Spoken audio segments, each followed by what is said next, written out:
ఆత్మతోనూ సత్యంతోనూ తన కుమారుని ద్వారా కనపరచుటకును ఆరాధించుటకును సకాలంలో చేరువచ్చిన ప్రియులందరికీ శుభాలు వందనాలు తెలియజేస్తున్నాను.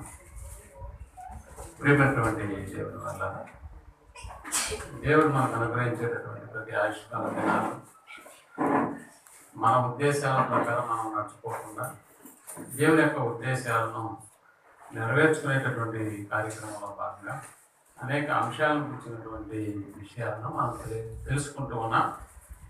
కేవలం మనం తెలుసుకోవడం మాత్రమే కాకుండా తెలుసుకున్నటువంటి వాటి ప్రకారం మనం నడుచుకునేటటువంటి వారంగా ఉండాలని తండ్రి అయినటువంటి దేవుని యొక్క ఆలోచనను ప్రతి ఒక్కరూ గౌరవించి ఆలోచన ప్రకారం నడుచుకోవాలన్నది దేవుని యొక్క ఉద్దేశం. అందులో భాగంగా ఈరోజు మనం ఆలోచించడానికి భూమి మీద ప్రతి మనిషి కూలివాడ అనేటటువంటి విషయాన్ని మనం ఆలోచన చేయడానికి ఇష్టపడుతున్నాం. కలిసి ఆలోచన చేద్దాం. భూమి మీద ప్రతి మనిషి కూలివాడ. మనకు తెలుసు, భూమి మీదకి వచ్చినటువంటి ప్రతి మనుష్యుడు కూలివాడైతే ఆ కూలి వాటిలో మనకి అమెరికా ప్రెసిడెంట్ ఉన్నారు. ఆ మధ్యనే ట్రంప్ అనేటటువంటి ఆయన ఆ గద్దెనెక్కాడు. మరి ఆయన కూడా కూలివాడ. ఆయన కూడా భూమి మీదకి వచ్చాడు కాబట్టి కూలివాడే అయి ఉండాలి.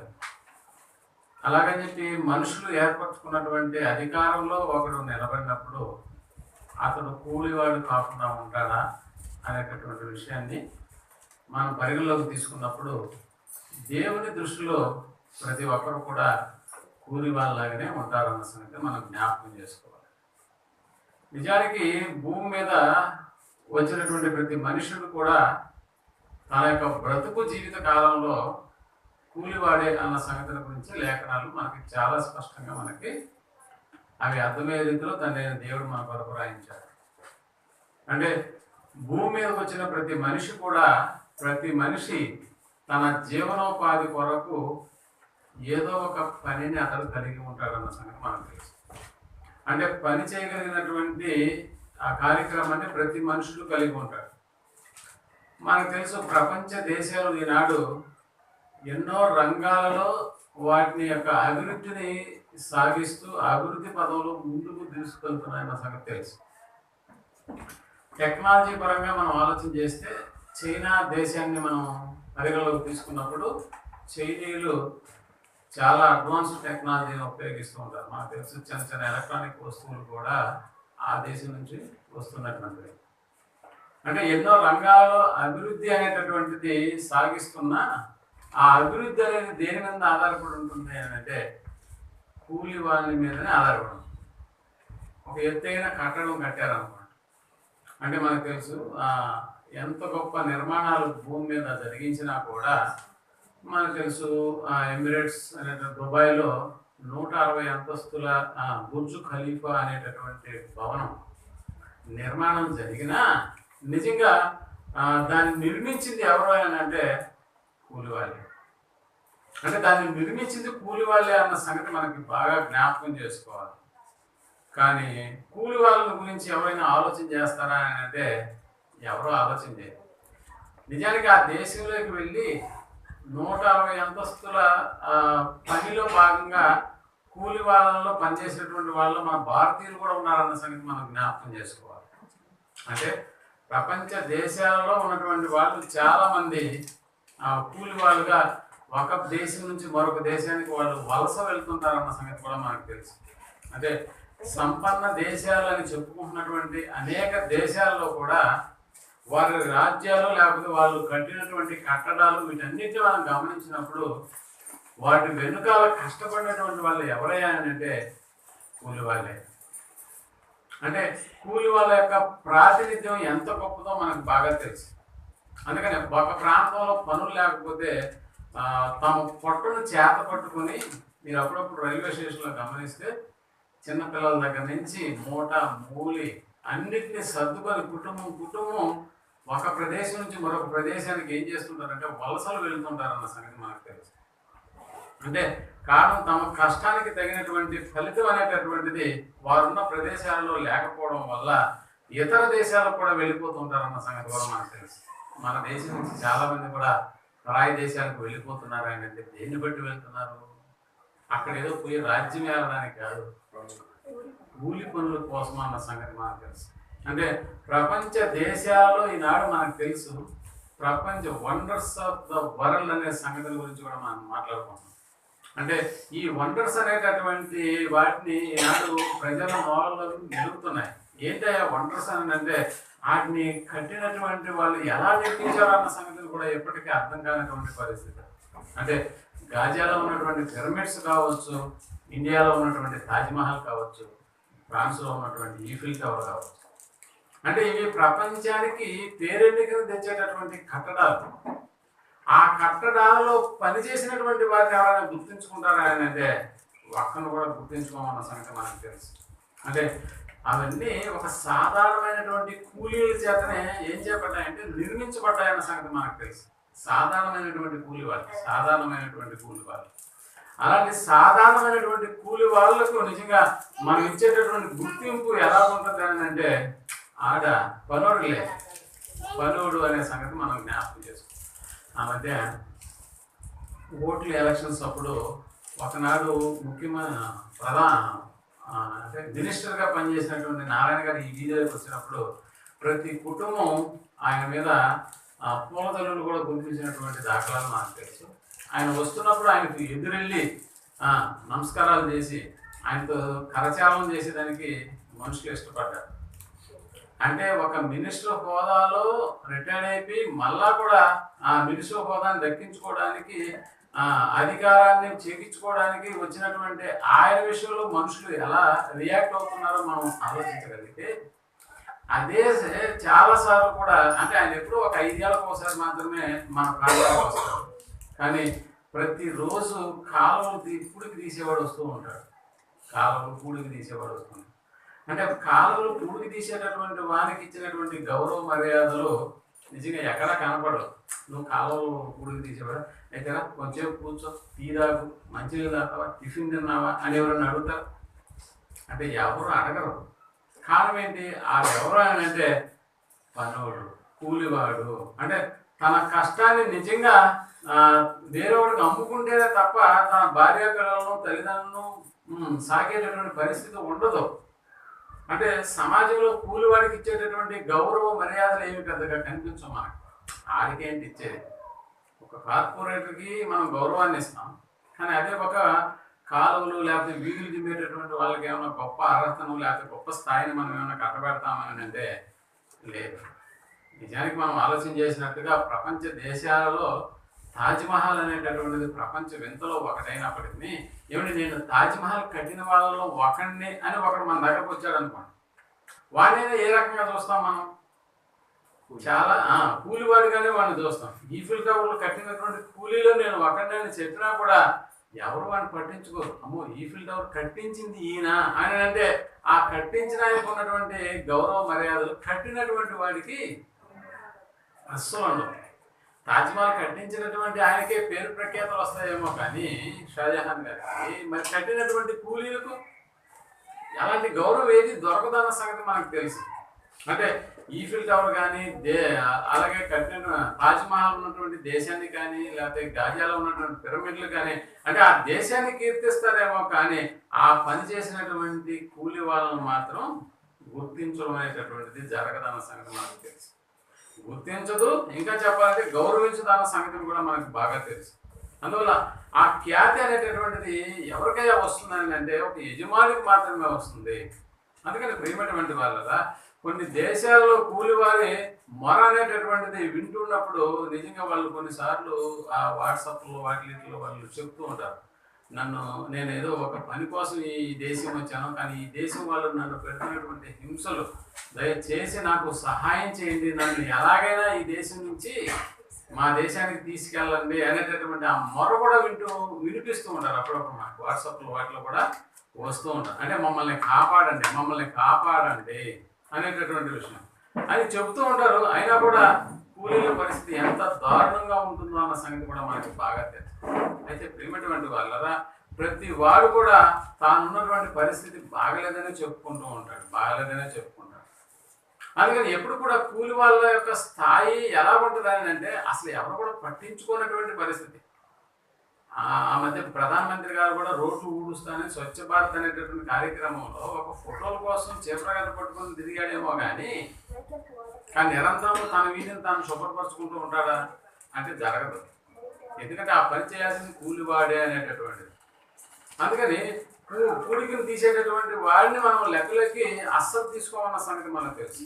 అంటే కూలి వాళ్ళకు నిజంగా ప్రపంచాన్ని సరిగా అర్థం చేసుకోవడం అనేటటువంటిది చాలా కష్టం. వారి వారి దేశాలకు ఏం చేస్తారంటే కొన్నిసార్లు ఏదైనా ప్రమాదం లేకపోతే కొన్నిసార్లు ఏదైనా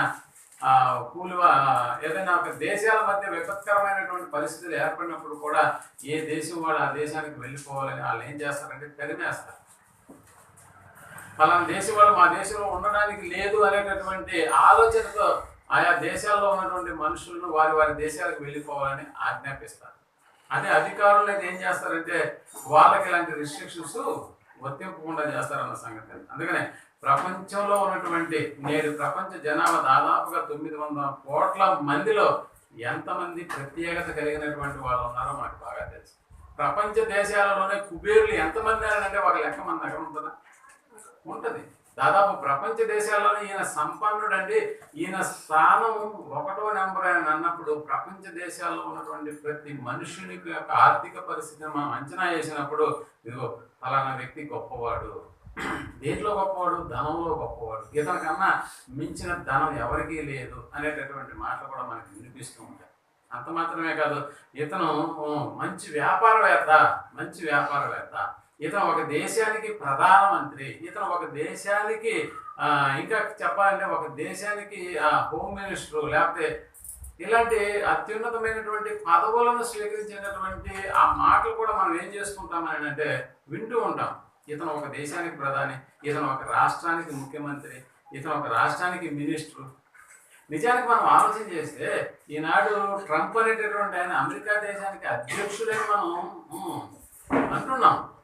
కానీ అధ్యక్ష పదవిలో ఉన్నటువంటిది ఏంటంటే ఆ దేశంలో ఉన్నటువంటి ప్రతి మనిషికి కూడా అతడు ఎవరు? పనివాడే. పదమేమో బాగుంది, అమెరికా దేశపు ప్రధాని అధ్యక్షుడు అన్న పదవి అయితే బాగుంటుంది. కానీ ఆ పదవి వెనకాల అతనికి ఏముందంటే అతను కూడా కూలివాడే. ఎవరికి పని చేస్తాడే అంటే తన దేశ ప్రజలకు పని చేయాలి. అందుకనే కదా తమ ప్రజలందరూ కలిసి తనను ఎన్నుకున్నారు. అలాగే ఏ దేశంలోకి మనం అడిగినా కూడా అక్కడ ఉన్నటువంటి ఏ రాజైనా ఏ మంత్రి అయినా కూడా ఆ పదవి పేర్లు అలా కనిపిస్తాయేమో, కానీ నిజానికి మినిస్టర్ అంటే దాని అర్థం ఏంటో మనకు తెలుసు. మినిస్టర్ అంటే మంత్రి, సేవకుడు అని అర్థం. చూసారా? అంటే ఎవరికి సేవకుడు, ఎవరికి కూలివాడు అంటే ప్రజలకు కూలివాడు అన్నమాట. అంటే ఉన్నతమైనటువంటి హోదాలు కలిగినటువంటి ప్రతి వ్యక్తి కూడా మనం ఆలోచించేటటువంటి కలెక్టర్ కూడా కావచ్చు, అతను కూడా పనివాడే, కూలివాడే. కాకపోతే అతని కూలి వేరుగా ఉంటుంది. అలాగే క్లర్క్ కూడా ఎవరు అతని ఆఫీసులో పనిచేసే క్లర్క్ కూడా కూలివాడే. కానీ ఇద్దరు ప్రభుత్వానికి కూలి మనుషులే, ప్రజలకు సేవ చేసినటువంటి వాళ్ళే.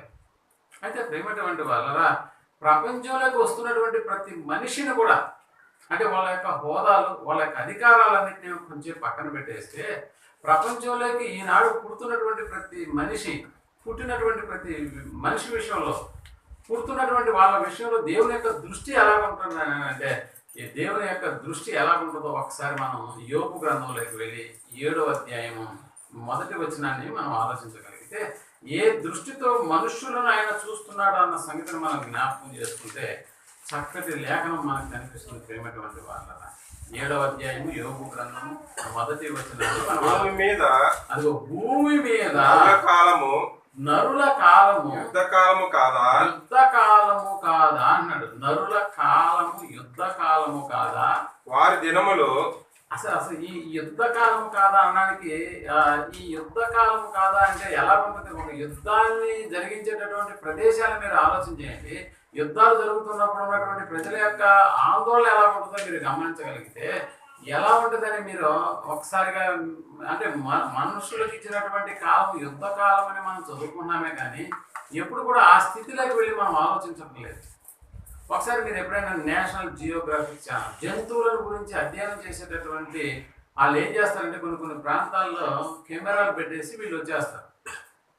ఆ కెమెరాల్లో రికార్డ్ అయినటువంటి కొన్ని జంతువులు ఎలా ఉంటాయి అని అంటే ఇదిగో కంటి నిండా నిద్రపోయేదానికి ఉండదు, అంటే ఒక జంతువును మరొక జంతువు ఎలా వేటాడుతుందన్న సంగతిని కూడా మనం ఆలోచన చేసినప్పుడు ఓహో వీటికి కంటి నిండా నిద్ర ఉండదు, కడుపు నిండా ఆహారం ఉండదు. ప్రతి దినం ఎలా ఉంటుంది అని అంటే అమ్మాయి ఈరోజు బతికామని అంటే ఒక కీటకం పక్షి కంట్లో పడకుండా ఉండడానికి ఇష్టపడుతుంది. ఒక పక్షి కూడా ఏ పులి కంట్లోనో లేకపోతే మరొక పిల్లి అనేటువంటి ఎగిరి పట్టుకున్నటువంటి దాఖలాలు కూడా మనకు తెలుస్తున్నాయి. సో ఇలా ప్రతి దాని జీవితం ఎలా ఉంటుందని అంటే అది నిజంగా యుద్ధకాలమే. తనను తాను రక్షించుకోవడానికి చేస్తున్నటువంటి ప్రక్రియలు అనేటటువంటి మనం గమనిస్తూ ఉంటాం. ఇది జంతువులు సరే, మనిషి కాలం కూడా అలాగనే ఉంటుందండి అంటే అవును, మనిషి కాలం కూడా యుద్ధ కాలము కాదా అన్నాడు అని చెబుతూ వారి దినములు వంటివి కావాలి. వారి దినములు ఎలాంటివి అని చెప్తున్నాడు దేవుడు అని అంటే కూలివాని దినముల వంటివి కావా అన్నాడు. అంటే మనిషి యొక్క దినాలను గురించి దేవుడు రాయిస్తూ నరుడా నువ్వు ఎవరివైనా అనుకుంటున్నావని అంటే నువ్వు కూలివాడవి, నీ దినాలు ఎలా ఉంటాయని అంటే కూలివాని దినాలు. నిజంగా ఒక యజమాని గొప్పగా ఉంటాయేమో కానీ దినాలు, కానీ కూలీలు మాత్రం ఒక యజమానులాగా ఉంటారా అంటే ఉండలేరు. కాబట్టి మనుషుల యొక్క ఆ యొక్క మానసిక స్థితిని గురించి దేవుడు మాట్లాడుతూ భూమి మీదకి వచ్చినటువంటి ప్రతి మనిషి కూడా వాని దినాలు ఎలా ఉంటాయని చెప్తున్నాడంటే కూలి వాని దినములు కావా అంటున్నాడు. మనిషి నువ్వు ఎప్పుడు కూడా కూలివాడి జ్ఞాపకం పెట్టుకో. లేదు నేను ఈ దేశానికి అధ్యక్షుడు అంటే దేశానికి అధ్యక్షుడు అయినా నా దృష్టిలో నువ్వు ఎవడివి కూలివాడు. ప్రతి మనిషి కూలివాడేనా అంటే అవును. నిజానికి ఎవరు ఇతనికి కూలివానిగా చేసింది ఎవరు? అసలు మనిషి అనేటటువంటి వాడిని కూలివానిగా మార్చింది ఎవరు? ఆ కూలి అనేటటువంటిది దానికి సంబంధించినటువంటి జీతం కూడా ఇచ్చేది ఎవరు? అసలు మనిషి అనేటటువంటి వానికి యజమాని ఎవడు అన్న సంగతిని కూడా మనం ఆలోచన చేసినప్పుడు ఒకసారి మనం అదే యోగు గ్రంథము 14వ అధ్యాయం 6వ వచనాన్ని కూడా మనం ఆలోచించగలిగితే 14వ అధ్యాయం 6వ వచనాన్ని కూడా మనం ఆలోచించగలిగితే కూలివారి వలె కూలివారి వలె తమకు నియమింపబడిన పనిని వారు ముగించు వరకు అన్నాడు. అంటే కూలివారి వలె తమకు నియమింపబడిన పనిని వారు ముగించు వరకు వారు విశ్రమమునందునట్లు వారి వైపు చూడకయుండుము అన్నాడు. అంటే నువ్వు ఈ లోకంలోకి వచ్చిన తర్వాత నువ్వు రాజు కుమారుడు పెద్ద ప్రెసిడెంట్ కుమారుడు అయినా కూడా తమకు నియమింపబడిన పనిని వాళ్ళు ముగించు వరకు ఎలా ఉండాలంటే కూలివారి వలె ఉండాలంట. నువ్వు రాజు అయితే నువ్వు పెద్ద కూలోడు అనమాట, నువ్వు సైనికుడు అయితే చిన్న కూలోడు అనమాట. అంటే నేను సామాన్యమైనటువంటి మనిషిని అంటే నువ్వు ఇంకా ఆడికన్నా కొద్దిగా చిన్న కూలోడు అనమాట. అంటే కూలీల్లో మనకి ఎలా ఉంటుంది అంటే మేస్త్రి అనేవాడు ఒకడు ఉంటాడు, ఆడు పెద్ద కూలి. పెద్ద పాలేరు అంటుంటాం కదా మనం. పెద్ద పాలేరు అన్న పదం విన్నారా? అంటే పెద్ద పాలేరు అంటే ఆ ఇంటికి ఆడు పెద్ద పనివాడు అనమాట. పనివాళ్ళ మీద ఆడు యజమాని. సో ఇక్కడ దేవుడు యజమానిని కూడా ఏమని మాట్లాడుతున్నాడు? బాబు నీకు యజమాని అనేటటువంటి పనిని కూడా ఇచ్చింది నేనే, కాబట్టి నువ్వు నా దృష్టిలో నువ్వు ఎవడివి? కూలివాడివే. నా దృష్టిలో నువ్వు అమెరికా ప్రెసిడెంట్ అయితే అయ్యి ఉండొచ్చేమో, కానీ నా దృష్టిలో నువ్వు ఎవడివి? కూలివాడివి. పని అనేటటువంటిది పెద్దవాడికి తప్పదు. పెద్దవాడికంటే పెద్ద హోదా కలిగినటువంటి వాడికి పని అనేటటువంటిది తప్పదు. అలాగే చిన్నవాడికి కూడా పని తప్పదు. టోటల్గా పని తప్పదు అన్న సంగతిని మనం జ్ఞాపకం చేసుకోవాలి. భూమి మీదకి వచ్చిన ప్రతి మనిషి నిజంగా దేవుని ద్వారా కూలికి కుదుర్చుకొనబడినటువంటి వాడు అన్న సంగతి మనం జ్ఞాపకం చేసుకోవాలి. అంటే భూమి మీదకి వస్తున్నటువంటి ప్రతి మనిషి కూడా ఓహో రేపు ఎల్లుండో డెలివరీ అన్న సంగతిని మనం విన్నప్పుడు కూడా ఓహో మరొక పనివాడు వస్తున్నాడు లోకంలోకి, మరొక పనివాడు వస్తున్నాడు లోకంలోనికి అన్న ఆలోచనతోనే మనం ఏం చేయాలంటే ప్రతి మనిషి జననం పట్ల మనం ఆలోచన చేయాలి. మరి మరణం పట్ల ఎలా ఆలోచన? ఓహో పని కోసం వచ్చాడు, పని ముగించుకొని వెళ్తాం. పని కోసం వచ్చాడు పుట్టినప్పుడు, మరణించినప్పుడు పని ముగించుకొని వెళ్తున్నాడు. యేసు ప్రభువు వారి జీవితాన్ని కూడా మనం ఆలోచన చేసినప్పుడు ఆయన మరణించక ముందు ఆయన చెప్తున్నటువంటి మాట కూడా మనకు తెలుసు. ఎక్కడ మనకు కనిపిస్తుంది? యోహాను సువార్త 17:4 తండ్రి నీవు నాకు అప్పగించిన పనిని నేను సర్వోన్నతుడైన దేవుని కుమారుడు అన్న పదంతో నిజంగా నేను భూమి మీద కొనియాడబడ్డానేమో కానీ, అంతే కదా, దయ్యాలు ఏమంటున్నాయి? యేసుప్రభు వారిని సర్వోన్నతుడైన దేవుని కుమారుడా నాతో నీకేమే అని అన్నాయి. అంటే ఆ పదానికి సూటబుల్ గా యేసుప్రభు వారు సరైనటువంటి వాడుగా సమానుడు అన్నట్టుగా మనకు కనిపిస్తుందేమో కానీ, భూమి మీదకి వచ్చినప్పుడు కూడా ఆయన పరిస్థితి ఎలా మారింది? కూలివాడు, పని చేయడానికి వచ్చినవాడు, అంతేనా? పని చేయడానికి వచ్చినవాడు. అందుకనే నీవు నాకు అప్పగించిన పనిని సంపూర్ణ, అంటే ఒకడు ముగించే సమయానికి పని అంతా ఏమైపోవాలి? ముగించబడాలి. పని ముగించబడాలి. జీవిత కాలం కూడా ముగించబడినట్టుగానే మనకు అప్పచెప్పినటువంటి పనిని కూడా మనం ఏం చేస్తూ రావాలి? నెరవేరుస్తూ ముగిస్తూ పని అప్పగించినటువంటి వారిని మహిమపరుస్తూ పోవాలి లోకంలో నుంచి. అంటే వచ్చినటువంటి ప్రతి వాడు కూడా కూలివాడా అంటే ప్రతి వాడు కూడా కూలివాడే అనడానికి దేవుడితో సమానంగా ఉండకూడదు అనేటటువంటి భాగ్యాన్ని వదులుకొని భూమి మీదకి వచ్చినటువంటి యేసుప్రభు వారి జీవితమే మనకు అర్థమవుతుంది కదా. అందుకని ఆయన లెవెల్ ఏంటి అని మనం ఆలోచన చేస్తే దేవుడితో సమానంగా ఉండడం. అవును, దేవుడితో సమానంగా ఉండడం అనేటటువంటి. మరి భూమి మీద నువ్వు అమెరికా ప్రెసిడెంట్ అయితే మాత్రం నువ్వు కూలివాడివే. నువ్వు దేశానికి ప్రధానమైతే మాత్రం దేవుని దృష్టిలో నువ్వు కూలివాడివే, నువ్వు పనివాడివే. స్వయం యేసుప్రభుల వారి విషయంలో దేవుడు అప్పగించినటువంటి కార్యక్రమాన్ని కూడా నేను నెరవేర్చాననేటటువంటి ఒక పదంతో ఆయన ఆ జీవితాన్ని ముగిస్తున్నట్లుగా మనకు అర్థమవుతుంది కదా. నా తండ్రి నాకు ఏ కార్యక్రమాలు అయితే అప్పచెప్పాడో ఆ పనులను నేను చేయడానికే భూమి మీదకి వచ్చానన్న సంగతిని గురించి యేసుప్రభుల వారు మాట్లాడుతున్నారు. 12 ఏళ్ల వయసులోనే ఇలాంటి స్పృహను కలిగినటువంటి వాడిగా మనకు అనిపిస్తున్నాడు కదా. తన తల్లిదండ్రులను ఉద్దేశించి ఏ మాట మాట్లాడు? నేను నా తండ్రి పనుల మీద ఉండవలనని మీకు తెలియదా? అంటే పనులు అప్పగించినటువంటి తండ్రి అయినటువంటి దేవుడికి ఆ పనులను నెరవేర్చేటటువంటి కార్యక్రమంలో భాగంగా నేను భూమి మీద ఉండాలన్న సంగతి మీకు తెలియదా? ఏ వయసు? 12 ఏళ్ల వయసులోనే ఇలాంటి స్పృహం కలిగినటువంటి వాడిగా మనకు కనిపిస్తున్నాడు మన రక్షకుడైనటువంటి యేసుప్రభు. అందుకనే ఇంతకీ నిజంగా కూలివానిగా మన పని ఏంటి? కూలివానిగా సరే యజమానుడు దేవుడని అనుకుంటే, భూమి మీదకు పంపబడినటువంటి ప్రతి మనుషుడు కూడా కూలివాడే అని అనుకుంటే, ఏ పని చేసి తన కూలివాడని నిరూపించుకోవాలి దేవుని దృష్టిలో? అంటే మనకి కూడా ఒక పని అప్పగింపబడిందా?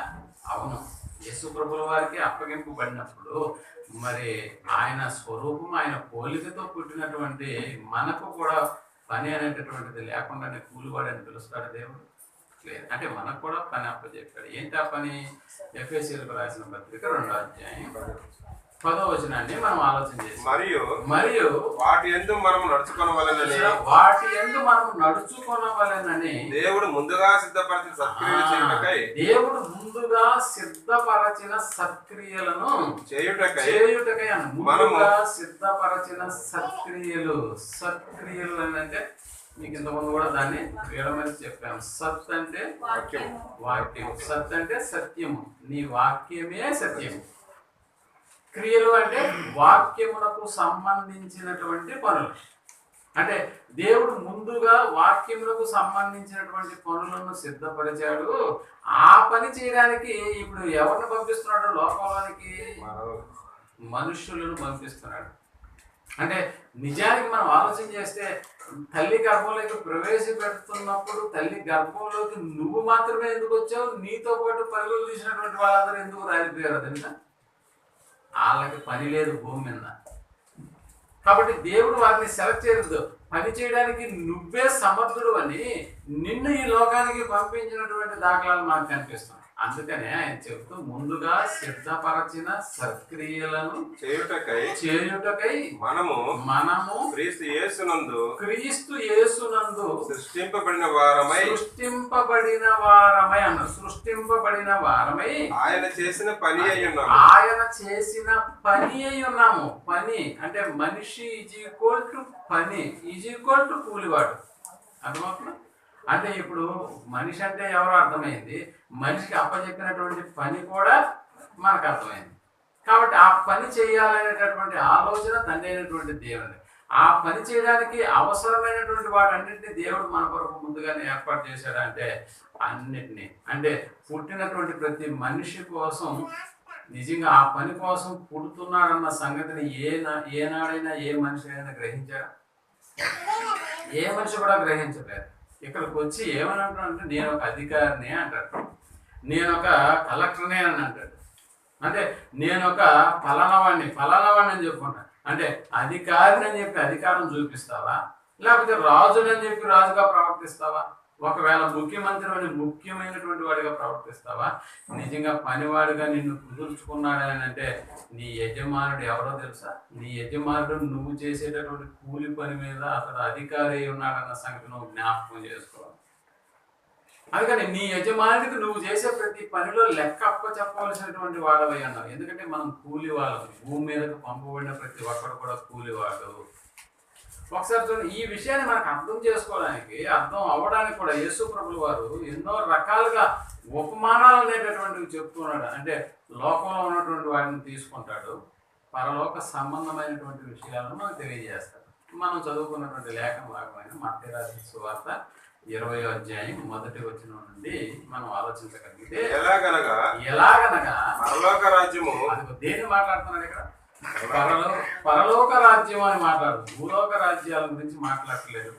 పరలోక రాజ్యము ఒక ఇంటి యజమానుని పోలి ఉన్నది. ఒక ఇంటి యజమానుని పోలి ఉన్నది పరలోక రాజ్యము. అంటే భూమి మీద ఉండి ఆయన ఏ లోకాన్ని గురించి మాట్లాడుతున్నాడు అంటే పరలోక రాజ్యము ఒక ఇంటి యజమానుని పోలి. ఇంటి యజమానుడు తెలియకుండా ఉంటుందా? ఇంటి యజమాని అంటే మనుషులకు బాగా తెలుసు. ఆ యజమానుడి పోలి ఉన్నది. ఆ యజమానుడు తన ద్రాక్ష తోటలో పనివారిని కూలికి పెట్టుకొనుటకు ప్రొద్దున బయలుదేరి దినమునకు ఒక దేనారము చొప్పున పనివారితో వడబడి అంటే వడబడిగా కుదుర్చుకొని, మనకు తెలుసు కదా పని వాళ్ళందరూ నిద్రలేసిన తర్వాత ఎక్కడ ఉండరు? సెంటర్లో ఉంటారు. మన నెల్లూరులో 2-3 సెంటర్లు, ముత్తుపూరు గేట్ సెంటర్ ఒకటి, తడికిల బజార్ సెంటర్లో ఒకటి. ఆ మధ్య పోలీసు వాళ్ళందరూ సైడ్కి పంపించేసారు. వాళ్ళు మెయిన్ రూట్లో ఉన్న బాగానే ట్రాఫిక్ చాలా ఇబ్బంది అయిపోతున్నాయి.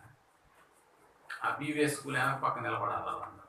అంటే వాళ్ళు ఆ పనికి మేము వస్తున్నాము అని వాళ్ళ గుర్తు ఏంటంటే చేతిలో క్యారేజీ ఉంటుంది, పైన ఒక టవల్ ఉంటుంది. నిజంగా అందరూ ఆ సెంటర్లోకి వెళ్ళి నిలబడుకున్నప్పుడు ఇప్పుడు యజమానుడు ఒకడు బండి వేసుకుని వెళ్ళగానే ఆ చుట్టూరు ఏం పనో చెప్పండి అన్న. ఆ పని అప్పుడప్పుడు మనం కూడా ఇంటి పనికి ఏదైనా అవసరమైనప్పుడు అక్కడికి వెళ్తే చాలు, ఎలాంటి పని వాళ్ళైనా అక్కడ దొరుకుతారు. మనం ఎలాంటి పని వాళ్ళైనా దొరుకుతారు. అందులో స్త్రీలు కూడా ఉంటారా? అవును ఉంటారు. వాళ్ళు కూడా ఒక క్యారేజీ పట్టుకుని ఎప్పుడో ఉదయాన్నే నువ్వు 5 గంటలకు లేచి ఆఫీస్కి రెడీ అయిపోయావు అని కూలివాడు మాత్రం 5 గంటలకు లేచి ఆహారాన్ని సిద్ధపరచుకొని టవల్ అక్కడ పైన వేసుకొని క్యారేజీ పట్టుకొని అక్కడ నిలబడతాడు. ఎవడొచ్చి మమ్మల్ని పనికి తీసుకెళ్తాడా అని. అందుకని ఈ ఇంటి యజమానుడు కూడా తన ద్రాక్ష తోటలో పనివారిని కూలికి పెట్టుకుంటూ పొద్దున బయలుదేరి ఒక దినమునకు ఒక దేనారం చొప్పున పనివారితో ఒడంబడిక చేసుకుని తన ద్రాక్ష తోటలోనికి వారిని పంపాను. చూసారా? అంటే యజమానుడు ఎలాగుంటాడు ఆయన అంటే నిజంగా ఆ కూలి పనివారితో పనిలో పెట్టుకుంటున్నాడు. పని చేయడానికి అందరికీ అవకాశాలు అనేటటువంటివి ఆ గుంపులో ఉన్న వాళ్ళకి వస్తాయా? ఎలాగైతే క్యారేజీ పెట్టుకుని అక్కడ పని కోసం నిలబడతాడో నిజంగా 9, 10, 11 అయిపోయిందండి. నా సెంటర్ అంతా ఏమైపోతుందో తెలుసా? ఎందుకు? పని కోసం వెళ్ళిపోయినందువల్ల ఖాళీ అవుతుందా? పని లేక చాలా మంది ఏమైపోతున్నారు? ఇళ్ళకి వెళ్ళిపోతున్నారు. పని లేదా అంటే పని లేదు. అందుకనే ప్రియమైనటువంటి వాళ్ళరా, ఇక్కడ పని కోసం నిలబడినటువంటి ప్రతి మనిషికి పని దొరుకుతుందా అంటే దొరకదు. కానీ లోకంలోకి పంపబడినటువంటి ప్రతి మనిషికి కూడా దేవుడు ఏం కల్పిస్తున్నాడు? ఈరోజు పని కల్పిస్తున్నాడు. బాగా గుర్తుపెట్టుకోవాలి. ప్రతి మనిషికి, నువ్వు ప్రధానమంత్రి అయినా కూడా, నువ్వు ఎంత పెద్ద మినిస్టర్ అయినా కూడా, ఒక దేశానికి అధ్యక్షుడు అయినా కూడా నీకు ఒక పని ఉంది అన్న. నీకు ఒక పని ఉంది. ఏదో ఒక సెంటర్లో నిలబడినటువంటి కూలి వాళ్ళని ఉద్దేశించి మాట్లాడిన ఆడ పని ద్వారా ఇంటికి వెళ్ళిపోతాడేమో, కానీ భూమి మీదకి వచ్చిన ప్రతి మనిషి పనివాడే. ఆడికి పని ఉందా? అవును పని ఉంది. ప్రతి మనిషిని తన పని కోసం కుదుర్చుకుంటున్నట్టుగా మనకు అర్థమవుతుంది. ఏంటి ఆ పని అంటే, మన పని ఏంటో కూడా మనకు తెలుసుకున్నాం. వాక్యములకు సంబంధించిన పని చేయాలి.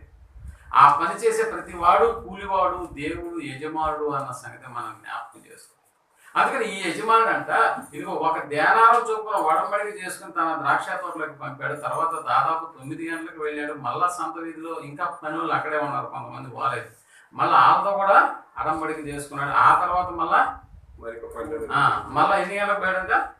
12 గంటలకు వెళ్ళాడంట. 12 గంటలకు 3 గంటలకు అతను మరలా వెళ్ళి అలాగే చేసిన. మళ్ళీ తిరిగి దాదాపు 5 గంటలకు వెళ్ళి అన్నాడు. మళ్ళీ సాయంత్రం అప్పుడు కూడా కొంతమంది అలాగే వెయిట్ చేస్తున్నారా? అలాగే వెయిట్ చేస్తారు. అప్పుడు కూడా వెళ్ళి అలాగే చేశాను. తిరిగి దాదాపు 5 గంటలకు వెళ్ళి మరి కొందరు నిలిచిండగా చూచి, ఇక్కడ దినమంతా మీరు ఎందుకు ఒకటనే నిలిచి ఉన్నారని వారిని అడుగుగా, అంటే పనివాడు అక్కడ నిలబడుకుండా ఏదైనా అవకాశం రాకపోతుందా, ఆ టైం కాకపోయినా మరొక టైంలో అయినా ఎవడో ఒకటి వచ్చి మనల్ని ఏం చేస్తాడంటే పనికి తీసుకెళ్తాడు అని సాయంత్రం వరకు వెయిట్ చేసినటువంటి వాడికి కూడా 5 గంటలకు వెళ్ళి కూడా దేవుడు ఏం చేశాడంటే ఆయన పనిలోకి రమ్మన్నాడు. ఇక సాయంత్రానికి పని అయిపోయింది. పని అయిపోయినటువంటి వాడి దగ్గరకు వచ్చి ఇప్పుడు కూలీలు ఇస్తూ ఉన్నాడు, జీతాలు ఇస్తూ ఉన్నాడు. 5 గంటల నుంచి వచ్చి పని చేసిన వాడికి అదే కూలి, 9 గంటల నుంచి వచ్చినటువంటి వాడికి అదే కూలి అన్నాడు. అప్పుడు 5 గంటల నుంచి పని చేసినటువంటి వాడేమో ఆనందపడుతున్నాడు. ఎందుకు? 1 గంటే కదా మనం చేసింది. కానీ ఉదయం 6 నుంచి పని చేసిన వాడు, 9 నుంచి పని చేసిన వాడు, ఆడికి ఎంత వచ్చింది అంటే ఇదిగో లాస్ట్లో 1 గంట పని చేసినటువంటి వాడికి అదే కూలి, ఉదయం నుంచి పని చేసిన వాడికి అదే కూలియా? అదే కూలియా? పరలోక రాజ్యం ఇలా ఉంటుంది. పరలోక రాజ్యం ఒక ఇంటి యజమానిని పోలిన వాడిగా ఉంటాడు అన్న. మనకు తెలుసు కదా, ఇక్కడ 6 గంటలు, 12 గంటలు, 3 గంటలు, 5 గంటలు అని అంటే దాని సమయం ఆ రోజువారీ దినాల సమయం కాదు ప్రియమైనటువంటి, మన జీవితానికి సంబంధించిన జీవిత కాలానికి సంబంధించిన లెక్క. ఉదాహరణకి మోషే గారి యొక్క జీవితాన్ని మనం ఆలోచన చేసినప్పుడు మొదటి 40 ఏళ్ళు ఎక్కడ బతికాడు ఆయన? ఐగుప్తు రాజు కుటుంబం.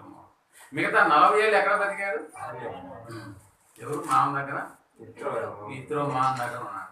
ఇప్పుడు ఆలోచన చేయండి, అంటే మోషే గారి జీవితంలో 80 సంవత్సరాలు గడిచిపోయాయా? ఇప్పుడు 80వ సంవత్సరంలో ఇప్పుడు పొద గాలిపోలేదంట, మంటేమో మండుతా ఉన్నా. ఇక్కడ అక్కడి నుంచి ఏం ప్రారంభమైంది?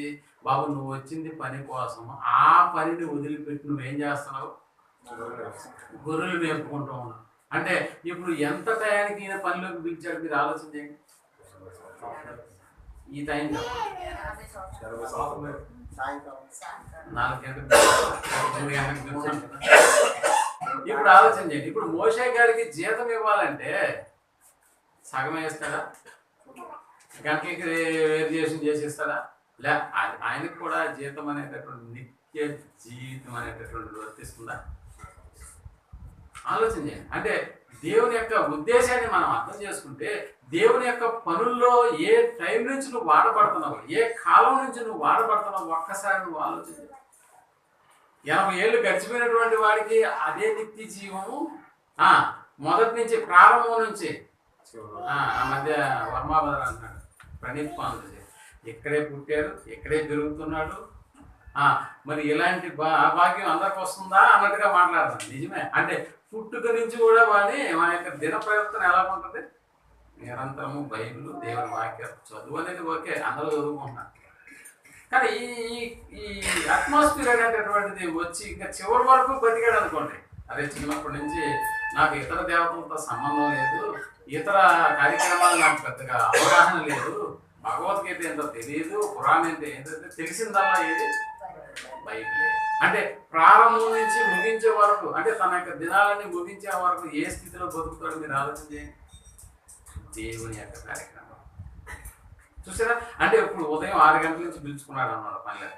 అదే మన యొక్క జీవిత కాలాన్ని మనం అర్థం చేసుకున్నప్పుడు చూడండి, నువ్వు ఏ దినాన బాప్తిసం తీసుకున్నావో నీకంటూ ఒక లెక్క ఉంటుంది కదా. అంటే ఏ సంవత్సరంలో ఇందులోకి వచ్చావు, అలా వచ్చే రాకముందు మన పరిస్థితి ఏంటి, వచ్చిన తర్వాత మన పరిస్థితి ఏంటి ఒకసారి ఆలోచన చేయండి. అంటే ఏ కాలంలో దేవుడు నిన్ను పిలుచుకున్నాడు అన్న సంగతిని నువ్వు జ్ఞాపకం చేసుకుంటే, ఇదిగో ఆ టైం నుంచి ఈ పనులు కానీ నువ్వు ప్రారంభిస్తే ఆ యజమాని ఎంత కూలైతే ఇస్తున్నాడో ఇదిగో. అందుకనే పరలోక రాజ్యం ఒక ఇంటి యజమానుని పోలి ఉన్నారు. ఇక్కడ యజమానుడు ఎవరు? దేవుడు అన్న సంగతి. అయితే ఈ లోకంలోకి వచ్చిన తర్వాత మనుషుడు ఏమైపోతున్నాడు అంటే పనిని పక్కన పెట్టేస్తున్నాడు, పనికి మాలిన వాటి పట్ల ఏం చేస్తున్నాడు, దృష్టి ఉంచుతున్నాడు.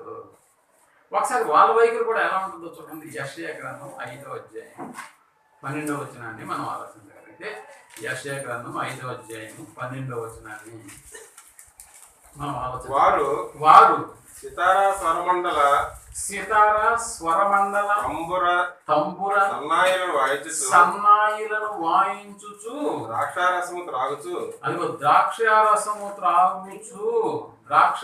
త్రాగుచు అంటే సితారా స్వరమండల తంబుర సన్నాయిలను వాయించుచు. ఈ పదాలు మీకు ఏమన్నా కనిపిస్తాయి ఇప్పుడున్న రోజుల్లో? అదే అయ్యింది కాదు, నేను చెప్పేది సిచ్యువేషన్, సందర్భం చెప్పండి నాకు. పాట కచేరి అంతేనా? అయ్యానా? మళ్ళా చదువుతాం. సితారా స్వరం అంటే పాట పాడటం, తంబుర సన్నాయిలను వాయించుచు ద్రాక్షారసము త్రాగుచు అంటే క్లబ్లు, ఇంకా చెప్పాలంటే పబ్బులు, అంతేనా? ఇదన్నిటితో సమానంగా ఉంది ఇది ఈ పద్యాలం. ఏం చేస్తున్నారంటే వాళ్ళు విందు చేయుదురు కానీ, అదిగో విందు చేయుదురు. ఈరోజు ఫంక్షన్ ఉంది వస్తావా అంటే ఎక్కడ ఫంక్షన్ అంటాం అంతే, దానికి వెళ్ళిపోయినా ఊరి ఫంక్షన్ అంటే తిని తాగేసి వెళ్ళిపోవడం అనుకుంటున్నారా? మీకు తెలుసు కదా, పెళ్ళిళ్ళు ఆ మధ్య పెళ్ళిళ్ళు జరిగే ప్రతిదీ ఒక ఫంక్షన్ లాగా మనుషులు ఆలోచన చేస్తే ఆ పెళ్లిలో కూడా ఒకవైపు ఏముంటుందో స్టేజ్ చేసేస్తున్నారు, పెద్ద స్టేజ్. ఏం చేస్తుంటారా అంటే ఆడ సన్నాయి తంబుర తంతి వాయిద్యాలు అంతేనా, స్వరమండలాలు ఇవన్నీ కూడా అక్కడికి వచ్చి అన్ని రెడీ చేసుకో ఉంటాడు. దాంతో వల్ల మధ్య మధ్యలో త్రాగుడు ఏర్పాట్లు ఉంటాయి. అప్పుడప్పుడు పెళ్లి కుమార్తె నాన్నలను వాళ్ళ ఎందుకంటే పేమెంట్ ఇచ్చేది వాళ్ళే కదా, వాళ్ళు తీసుకెళ్ళి కూడా ఆడ ఏం చేస్తారు, డ్యాన్స్ చేస్తారు. ఇదంతా అయిపోయిన తర్వాత ఇప్పుడు పెళ్లి కొడుకును కూడా ఆనందింపజేయాలి, పెళ్లి కూతురు కూడా ఆనందించాలి. కాబట్టి ఈ పాట కచేరీ రన్నింగ్ అని వాళ్ళ చేత కూడా ఏం చేస్తారు, డ్యాన్స్ చేస్తారు. ప్రధానంగా ఒక ఫంక్షన్, ఒక క్లబ్, ఒక పబ్ అనేటటువంటిది నిజంగా ఎలా ఉంటుందని అంటే ఎంత డబ్బైనా దానికి ఖర్చు పెడతారు, కానీ ఏం చేయాలంట, యెహోవా పని యోచింపరు.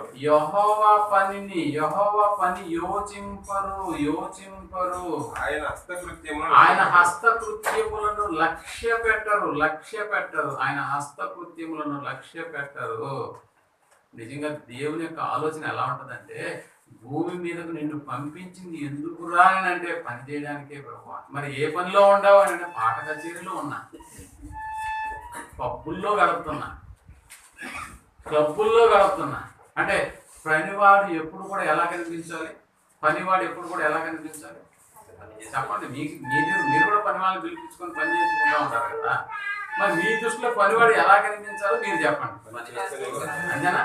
పని చేస్తూనే కనిపించాలా, లేకపోతే కుర్చీ వేసుకొని కాలు మీద కాలు వేసుకొని ఈ కాలు నాదే, ఈ కాలు నాదే, నా కాలు మీద నేను వేసుకుంటే నీకెందుకు అని అన్నాం అనుకో, అప్పుడు ఏమంటాడు, కుర్చీ లాగేస్తాడు. చూసారా? అంటే ఎలా ఉంటుందో మీరు ఆలోచన చేయండి. మనం కుదుర్చుకున్న పనివాడి విషయంలోనే మనం వాడిని చూసినప్పుడల్లా పనివాడు పని చేస్తున్నాడా లేదా అని చూడడానికి కూడా మనం సీసీ కెమెరాలు పెట్టేసుకుంటాం. నువ్వు ఎక్కడో ఇంట్లో ఉండి కూడా, ఎక్కడో వీధిలో ఉండి కూడా నువ్వు ఒకసారి కెమెరాలు ఆన్ చేస్తే ఆడు పని చేస్తున్నాడా లేదా అన్న సంగతి. అప్పుడప్పుడు మా ఓనర్లు కూడా, మేము పనిచేసే ఆఫీసుల్లో కెమెరాలు ఉంటాయి, లైవ్ కెమెరాలు వాళ్ళ మొబైల్లోకి వెళ్ళిపోతాయి.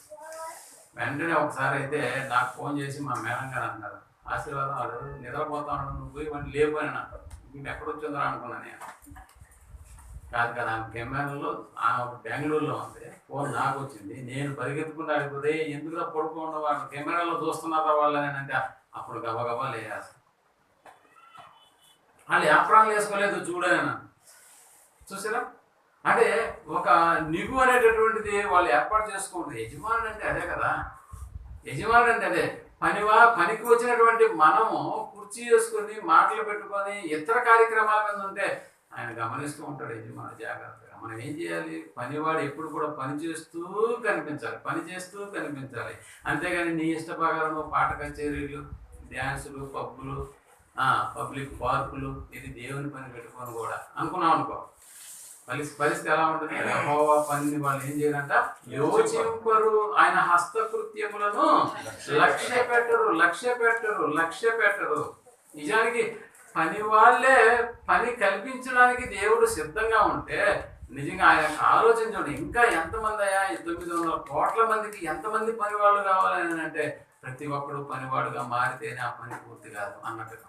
అందుకని ఒకసారి మనం లూకా రాసిన సువార్త 10వ అధ్యాయం, లూకా రాసిన సువార్త 10వ అధ్యాయము 2వ వచనాన్ని మనం ఆలోచించగలిగితే, లూకా రాసిన సువార్త 10వ అధ్యాయము 2వ వచనాన్ని మనం ఆలోచించగలిగితే, పంపినప్పుడు ఆయన వారితో ఇట్లా కోత విస్తారముగా ఉన్నది, కోత విస్తారముగా ఉన్నది, కోత విస్తారముగా ఉన్నది కానీ పనివారు కొద్ది మందియే, పనివారు కొద్ది మందియే, కొద్ది మందియే. కాబట్టి కోత యజమానుని తన కోతకు పనివారిని పంప వేడుకొనడి. కోత ఎట్లా ఉందంటే విస్తారంగా ఉంది, పని విస్తారంగా ఉందంట, కానీ పని చేసేవాళ్ళు కొద్ది మందిగా. అంటే సమాజాన్ని బాగుపరిచేవారు కావాలి. భూమి అనేటటువంటిది నిజంగా మనుషుడు పని చేసేటటువంటి స్థలం. ఇది ఒక ద్రాక్ష తోట, దీంట్లో పని పెట్టుకునేది దేనికంటే యజమాని యొక్క పనిని మనం ఏం చేయాలంటే నెరవేర్చాలి.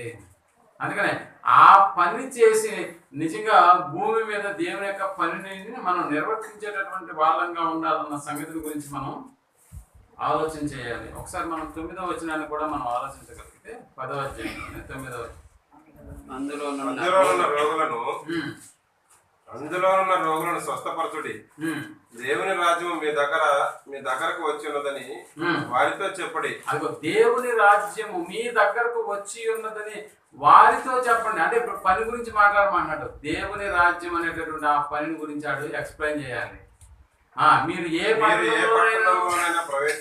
ప్రవేశించినప్పుడు వారు మిమ్మల్ని చేర్చుకోకపోయినా, ఒకవేళ వాళ్ళు ఆ పనిలో వస్తున్నటువంటి మిమ్మల్ని చేర్చుకోకపోతే మీరు దాని వీధులలోకి పోయి, నువ్వేం కంగారు పడబాకు, నువ్వు దాని వీధుల్లోకి పోయి మా పాదముల కంటే మీ పట్టణపు ధూళిని కూడా మీ ఎదుటనే దులిపి వేయుచున్నాము, ఆయనను దేవుని రాజ్యము సమీపించినదని తెలుసుకున్నదని చెప్పుడి. అంటే ఏ పని చేయాలి? ఇప్పుడు కోత విస్తారంగా ఉంది, కానీ పని చేసేవాడు కొద్ది మంది ఉన్నారు. ఆ కొద్ది మంది నిజంగా దేవుని పని చేస్తున్నామని అన్నట్టు తమ సొంత కార్యక్రమాల మీద కూడా ఏమైపోతున్నారు అని అంటే ఒకసారి మనం ఫిలిప్పీలకు రాసిన పత్రిక 2వ అధ్యాయం 21వ వచనాన్ని కూడా మనం ఆలోచించగలిగితే, భూమి మీద అందరూ అన్నాడా కొందరే అన్నాడా? అందరూ తమ సొంత కార్యాలనే చూసుకుంటున్నారు, తమ సొంత కార్యక్రమాలను చూస్తున్నారు, తమ సొంత కార్యక్రమాలను చూస్తున్నారు. కానీ యేసుక్రీస్తు కార్యములను చూడరు, యేసుక్రీస్తు కార్యములను చూడరు. అందరూ ఏ కార్యక్రమాల్లో ఉన్నారంట? సొంత కార్యక్రమాల్లో ఉన్నారు. కానీ యేసుక్రీస్తు కార్యములను చూడరు. యేసుక్రీస్తు కార్యాలు ఏంటి? తండ్రి కార్యాలు, యేసుక్రీస్తు కార్యాలు. ఇప్పుడు యేసుక్రీస్తు కార్యాలు అంటే ఇప్పుడు మనకు కూడా తండ్రి కార్యాలేనా? అంతే. అందుకని యేసు ప్రభువు వారి కార్యక్రమాలు అంటే ఆ పట్టణంలోకి వెళ్దామా, ఆ గ్రామంలోకి వెళ్దాం. దేనికయ్యా? మంచి భోజనం దొరకదనే సువార్త ప్రకటించు. ఇందు నిమిత్తమే కదా నేను భూమి మీదకి వచ్చి అన్న పదం వాడతాను. అందుకని యేసుప్రభుల వారి యొక్క కార్యక్రమాన్ని ఎవరు యోచించరు. అందరూ తమ సొంత కార్యక్రమాలని ఆలోచన చేస్తూ ఉంటారు. ఒకసారి మళ్ళీ మనం 1 కొరింథీయులకు రాసిన పత్రిక 10వ అధ్యాయం 24వ వచనాన్ని మనం ఆలోచించగలిగితే, 1 కొరింథీయులకు రాసిన పత్రిక, ఎవడును తన కొరకే కాదు, ఎదుటివాని కొరకు మేలు చేయ చూచుకొనవలెను సాక్ష్య నిమిత్తము. ఎదుటి వాని కొరకు ఏం చేయాలంట? ఇప్పుడు యేసుప్రభువు వారు చేసింది తన కొరకేనా? తన కొరకు కాదు, ఇతరుల మేలు కొరకే చేశాడు ఆయన. ఇతరులను కూడా ఎక్కడికి తీసుకురావడానికి ప్రయత్నం చేస్తున్నాడు? పరలోకానికి తీసుకెళ్ళడానికి. అందుకని పరలోక రాజ్యం అన్న సంగతిని గురించి మాట్లాడాలి. ఓకే, బాగుందండి. ఇప్పుడు ఈ మనం కూలి వాళ్ళము, మనకు పని అప్పచెప్పింది మన యజమానుడు. ఇంతకీ పని చేసిన తర్వాత ఏమన్నా జీతభత్యాల గురించి ఏమన్నా మాట్లాడాడా? జీతభత్యాల గురించి మాట్లాడారు. సరే, ద్రాక్ష తోటలో ఒక దినం కూలి కంటే ఒక ధ్యానాల గురించి మాట్లాడుకున్నారు. మన జీవితకాలం అంతా పనికని చెప్పావు, పని చేయించుకున్నటువంటి మాకు ఏంటి జీతం అన్న సంగతిని కూడా మనం ఆలోచన చేస్తే, పేతురు కూడా ఇదే ప్రశ్న అడిగాడు. ప్రభువా, మేము సమస్తమును విడిచి అంటే వాళ్ళని కూడా ఏ టైంలో పిలుచుకున్నాడు తన పనికి? పేతురు, ఇక నుంచి నువ్వు చేపలు పట్టేవాడు కాదు, మనుషులు పట్టేవాడిగా ఉండాలి రా అన్నాడు అంతే. అప్పటికి ఆయన వయసు ఎంత? 30 ఏళ్ళు ఉంటుందా? 35 ఏళ్ళు కూడా ఉండొచ్చు. అంటే ఆయన్ని పనిలోకి పిలుచుకున్న కాలం 12 గంటల, 11 గంటల, 3 గంటల.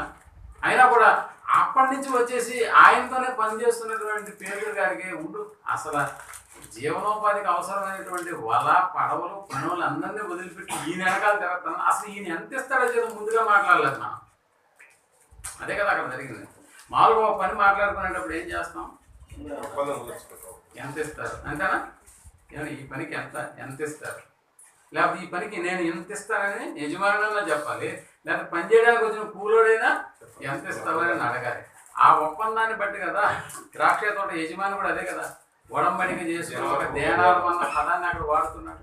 సో ఇక్కడ కూడా పేతురు ఇవన్నీ మాట్లాడాల. నా తోటేరా, నన్ను వెంబడించు, నిన్ను చేపలు పట్టేవాళ్ళ బదులు మనుషులు పట్టే జాగ్రత్తగా చేస్తానన్నప్పుడు ప్రభా జీతం ఎంత అని అడిగాడు. అప్పుడు అడగల. అప్పుడు అసలు అవసరం అనిపించలేదేమో బహుశానికి, అసలు ఆ థాట్ రాలేదేమో. ఇప్పుడు లాస్ట్లో వచ్చేసింది. చాలా దినాలు ఆయన కలిసి పనిచేసిన తర్వాత 3.5 సంవత్సరాలు పనిచేసిన తర్వాత అప్పుడు చాలా ప్రభా కూలి సంగతి మాట్లాడలేదు, అసలు ఏంటి మా పరిస్థితి? మేమంటూ నీ మాట విని మేము ఏం చేసామంటే సమస్తాన్ని వదిలి విడిచిపెట్టి నిన్ను వెంబడించామే, మాకేమి దొరుకును అన్నారా? ఏం దొరికిందంటే ఏం చెప్పాడు? చదువుతా లేక 19వ అధ్యాయమా మత్తయ్య లూకా 18గా రైట్ చదవండి. ఏంటో వాళ్ళ జీవితం ఎంత చదువుతాం ఇక్కడ కూడా.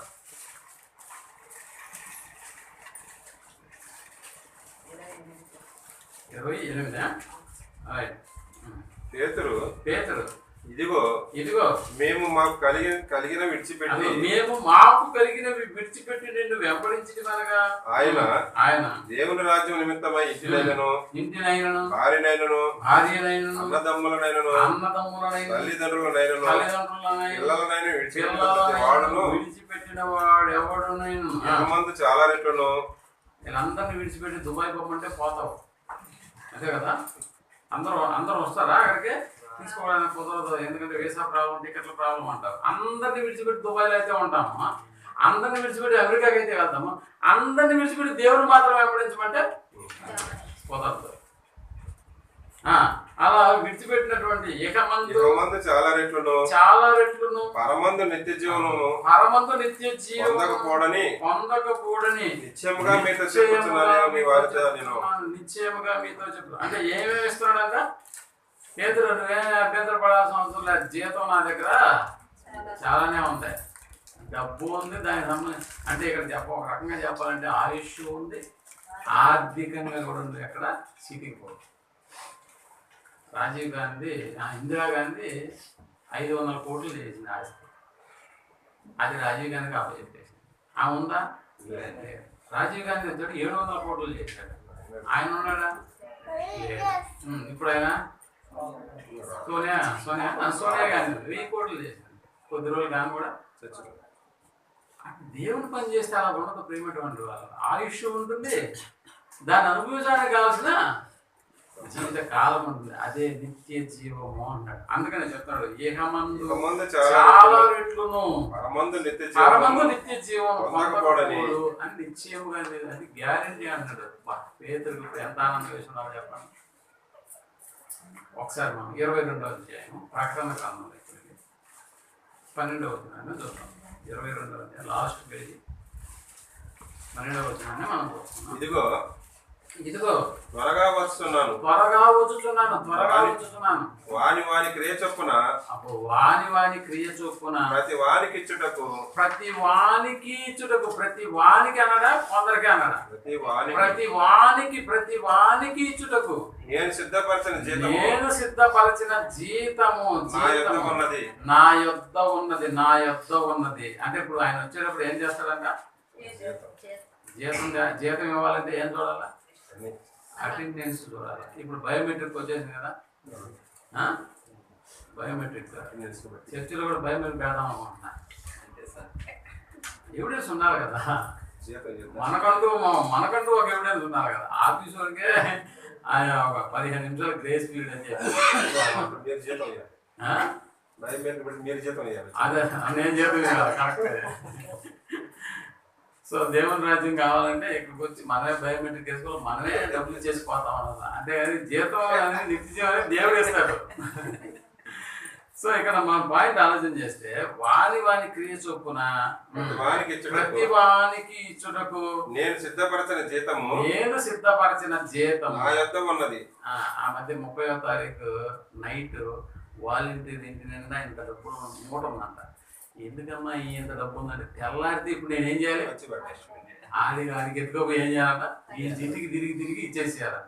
అంటే ముందుగానే అట్లాగా నిజంగా ఇక్కడ యేసుప్రభువు వాడు చెప్తున్నాడు, నేను త్వరగా వస్తానంటే మనం కూడా ఎదురు చూస్తా ఉంటాం, ఎప్పుడు వస్తాడో జీతం ఎప్పుడు ఇస్తాడు. అంతేనా? 1వ తారీఖు రాగానే ప్రైవేట్కి వాళ్ళు ఇప్పుడు అంటే ఆన్లైన్ వచ్చేసింది, ఆటోమేటిక్గా టింగ్ అనే శబ్దం, నైట్ 1 గంట టింగ్ అనే శబ్దం వస్తుంది, జీతం పెడతాం. అది ఓకే. ఇప్పుడు ఒకప్పుడు ఈ పొజిషన్ లేనప్పుడు ఓనర్ లేకపోతే అకౌంటెంట్ ఒకడు ఉంటాడు, ఆడు సంచెత్తుకొని ఆడికి వచ్చిన అమ్మాయి ఈరోజు తెచ్చేసాడు. ఏం తెచ్చాడు అంతేనా? 1వ తారీఖు నుంచి ఎన్ని ఎదురు చూపులు చూస్తుంటారో మీరు ఆలోచించండి.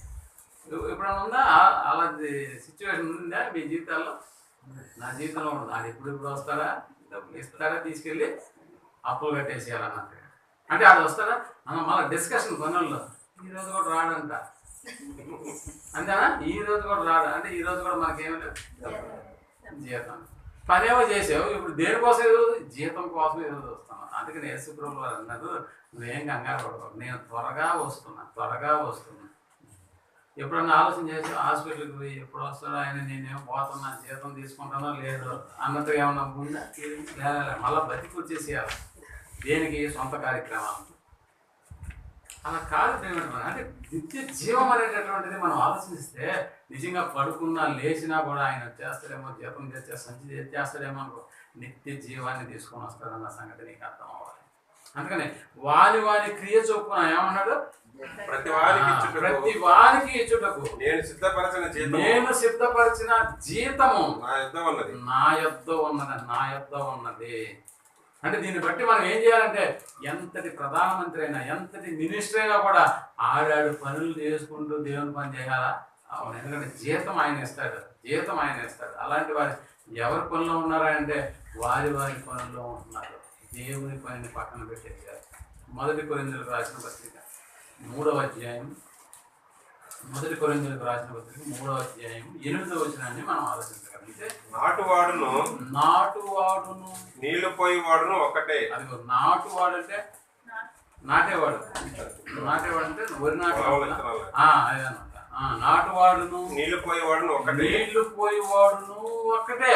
ప్రతివాడు తాను చేసిన కష్టము కొలది. అది ఏంటంటే తాను చేసిన కష్టము కొలది జీతము పుచ్చుకొనును. తాను చేసిన కష్టము కొలది జీతము పుచ్చుకొనును. తాను చేసిన కష్టము కొలది అంటే ఈ మధ్య కొన్ని పనులు ఎలాంటి పనులు అంటే అవి నువ్వు ఎంత చేసుకుంటే అంత. అర్థమవుతుందా? అవసరం నువ్వు ఎంత చేసుకుంటే అంత. ఇప్పుడు ఉదాహరణకి గ్లాసులు, ఈ డిస్పోజల్ గ్లాసులు, ప్లేట్లు అవన్నీ వస్తాయి కదా, ఆడికి యజమాని పని అవుతాయి. ఇదిగో నువ్వు 100 ప్లేట్లు కానీ కొట్టావంటే ఒక రేటు, 200 ప్లేట్లు కానీ కొట్టావంటే ఇంకో రేటు. అదే నువ్వు 1000 ప్లేట్లు కొట్టావు అంతేనా? అంటే పనిని బట్టి ఏముంటుంది. అందుకని అది కూడి నీళ్ళు కూడా తినదా? ఎందుకు 2 నిమిషాలు కూడా కరెంట్ పోతుంది, మళ్ళీ ఇలా పోతే మళ్ళీ ఏం చేస్తానంటాడు. అంటే ఆ కౌంట్ని బట్టి జీతం ఉంటుందా? ఇదే దేవుడు చెప్తాను, పనిని కష్టము మళ్ళా చదవను.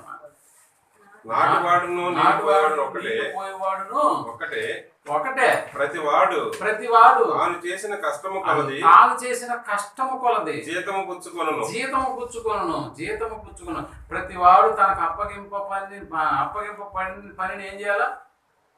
చేసేసి అమ్మ ఏం లేదు, ఇప్పటికే కలద్దాలు పెట్టుకున్నాం అంటే కళ్ళు కాస్త తగ్గించుకున్నాయి, తర్వాత కొద్ది రోజులు పోతే మోకాలు మార్చాలన్నాడు. ఎవరు? జాయింట్ నీ రీప్లేస్మెంట్ అంట. ఏమైనా తిరిగే పరిస్థితి కూడా ఉండదు ఒకవేళ నేను పెట్టుకుంటే, అంతేనా? కిడ్నీలు ఇప్పటికే ఒకటి ఏమైపోయింది, డయాలసిస్కి వెళ్ళాలా. ఆ పని చేయాలా ఈ పని ఇవన్నీ రాకముందే నువ్వు ఏం చేయాలో తెలుసా?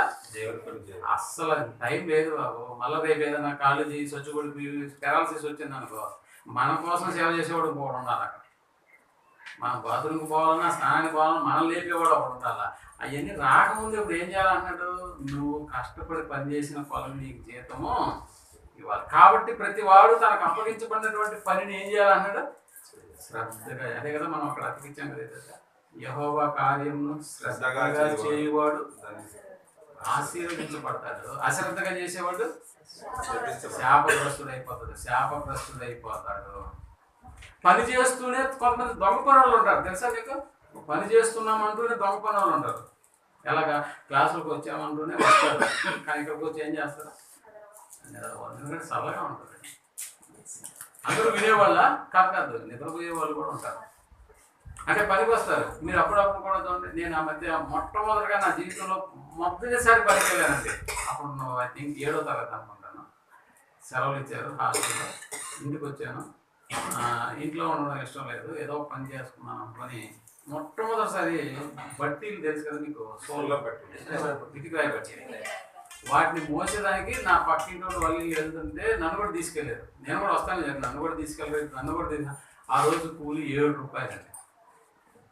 ఫస్ట్ నేను సంపాదించిన కూలి. నిజంగా అక్కడికి వెళ్ళి మొట్టమొదటిసారిగా వాళ్ళు ఒక 3 రోజులు 6 ఒక 7 అంటే 7 రాళ్ళు నా నెత్తిన పెట్టినప్పుడు వాటిని కింద నుంచి పైకి బట్టీకి మోసేటప్పుడు గుండెని చూశారు. అది ఎప్పటికీ జ్ఞాపకం ఉందంటే మీరు ఆలోచన చేయండి. 7 రూపాయలు కూలీ తీసుకున్నా. ఒక 4 సార్లు తిరిగాను వాళ్ళతో పాటుగా. కానీ 5-6 ఏమైపోయిందంటే వాళ్ళు చెప్పండి, ఇది కష్టమే కాదు, సో ఇది కొంచెంసేపు ఉంటుంది, అలవాటు అయిపోద్ది నీకు రా అన్నారు. ఎందుకంటే వాళ్ళు నిరంతరం మోసేవాళ్ళు. కానీ నాకు కొత్త. అప్పటికి చదువుకుంటూ వాళ్ళతో వెళ్ళినప్పుడు నిజంగా 1-2 గంటలు పనిచేసిన నా వల్ల కాలేదు.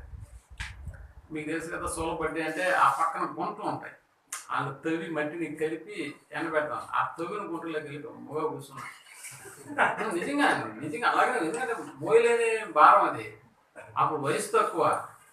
కానీ ఇటుకరాలు పోయడం అంటే అది చాలా కత్తి మీద సాములండి.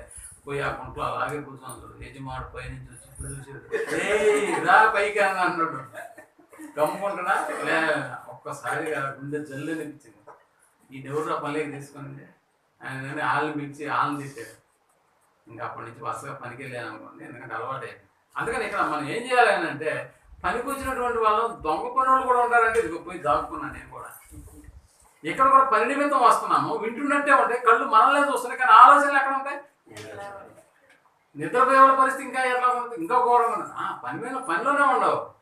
వెళ్ళిన పని శ్రద్ధగా చేయి. మళ్ళీ దొరకదు, మళ్ళీ రాదు. ప్రియమైనటువంటి వాళ్ళు ఈ జీవితం రాదు. మళ్ళీ ఈ దినాలు ఉన్నాయే ఇలా ఉండదు. భవిష్యత్తులో కూడా ఇలా ఉండదు. ఇంతతో అయిపోతుంది.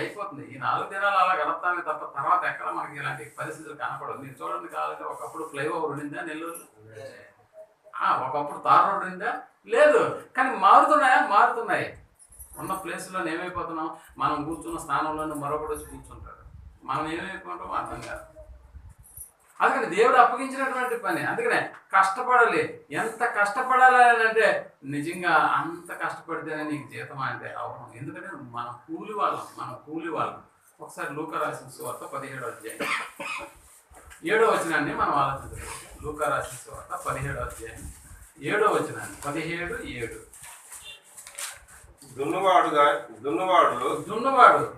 దున్నువాడు గాని మేపువాడు గాని మీలో ఎవరికైనా ఒక దాసుడు ఉండగా.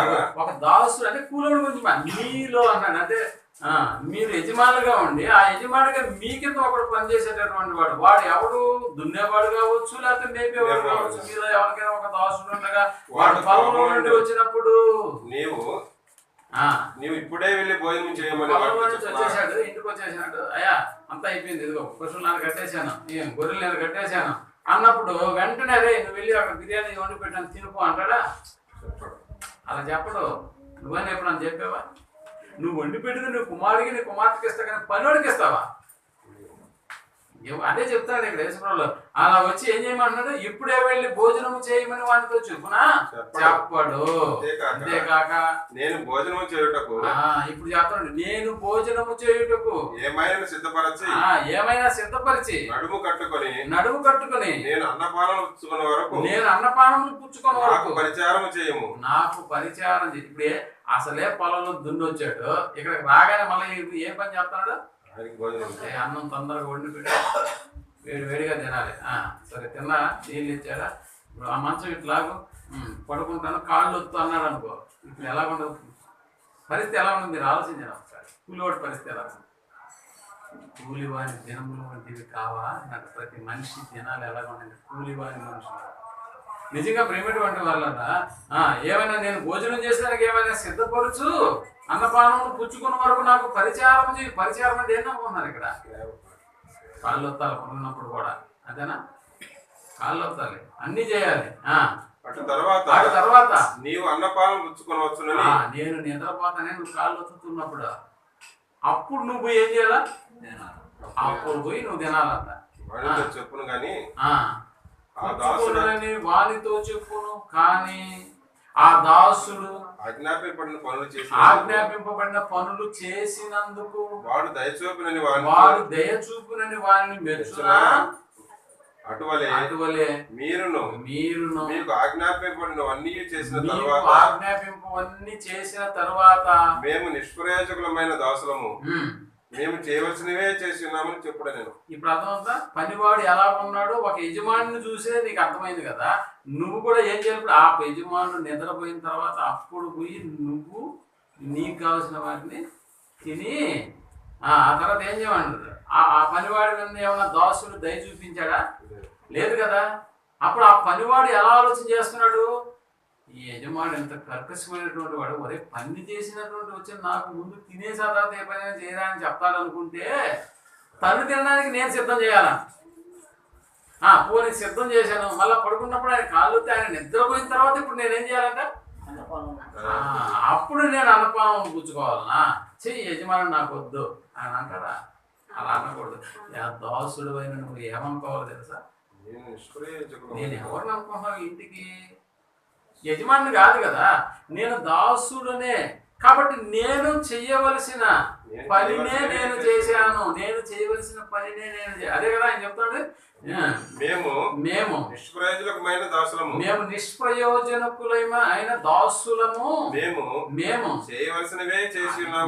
చేయవలసినవే నా పనే అది కదా, అంతే కదా. యజమానికి ఏం చేయాలో అదే కదా నేను చేశాను, అది పొలంలో నుంచి వచ్చిన తర్వాత కావచ్చు, లేకపోతే పని ఆ రోజు సెలవైనా కూడా పర్లేదు, నేను చేయాల్సిందే కదా నేను చేశాను, నేను చేయాల్సిందే నా పనే అది కదా. అలాంటప్పుడు యజమాని నేను తిట్టుకుంటే నాకేం వస్తుంది, నేను పనివాడిని కాబట్టి ఆయన కాళ్ళు వత్తమన్నా వత్తాలి, నేను పని నుంచి వచ్చిన ఆయన భోజనం చేయమంటే వండమంటే వండాలి, ఆయన పరిచయం చెయ్యాలి.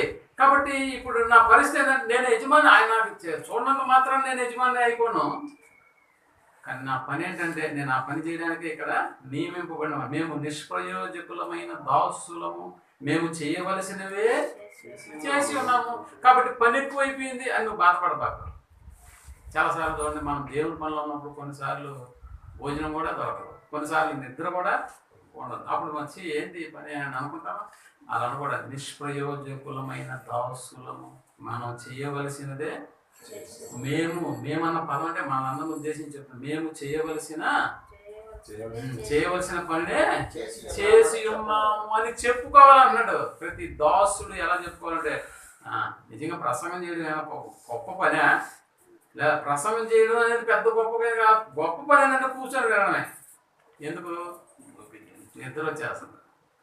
నిజంగా ఆ నిద్రను కంట్రోల్ చేయడం అనేది చాలా కష్టం, అందుకని నేను చెప్తాను, నిద్రను కూడా కంట్రోల్ చేసే పని లేచి నిలబడి వాక్యం. ఉదయం కూడా నేను అలారం పెట్టుకొని లేచి అక్కడికి పోయి ఒక కాలు మీద పెట్టుకొని రాసుకుంటా అవునా నిలబడే, ఎందుకు, కూర్చుంటే ఆటోమేటిక్గా నిద్ర వచ్చేస్తాను. అలా ఇది నేను గొప్పగా చేశానని చెప్పుకోవట్లేదు, మేము చేయవలసిన పని, మా పనే అదే అని చెప్తాను.